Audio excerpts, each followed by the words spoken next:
तो ए भैया लो सब केहू के प्यार में धोखा मिलेला, बाकी हमारा तो बियाह में धोखा मिलल बा।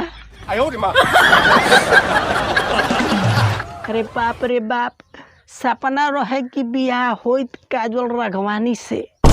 अरे सपना रहे कि बियाह होइत काजल राघवानी से, बाकी का बताइए भैया लोग, हमार बियाह हो गईल काली महारानी से।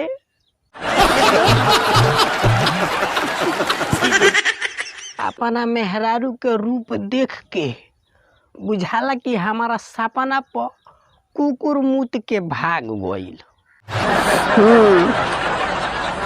अब हमारा साथे जब से ही धोखा भइल बा, हमारा दिल से बस इहे आवाज निकलेला कि अरे जिंदगी बिताले जहाँ के बाबा जी के मठ पर, बाकी हम ना रहे महो हई मौगी करियठ पर।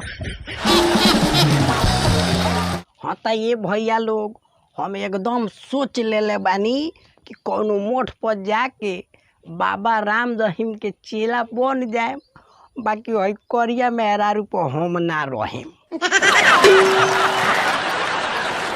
अरे बाप रे बाप, जब से पवनी करिया मेहरारू हम पियल चालू कर देहनी दारू।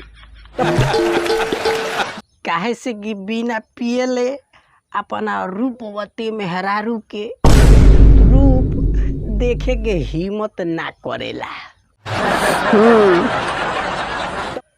ससुरा का बताई, जबले लाइट ना रहेला तबले तो बड़ा नीमन लागेले, बाकी जैसे लाइट के अजोरा होला दू, ओकर रूप देख के हमार तो खूने सूख जाला। कि अगुआ के कोइल धइल सब खेला रहे, कि लईकी भेरी फाइन बिया हमारा से कहे। तो भैया लोग हो, भैया लोग सब कुछ करेम, बाकी ससुर अगुआ के बात पर विश्वास मत करे। काहे से कि बिया के पहले कहत रहे कि लड़की एकदम वेरी फाइन बिया, बाकी जब हम देखनी तब न हमारा पता चलल कि तो एकदम कार्बाइन बिया।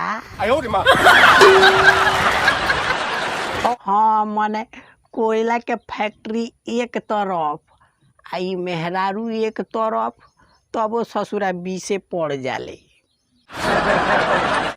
कि अगुआ के कोइल धइल सब खेला रहे, कि लईकी भेरी फाइन बिया हमारा से कहे।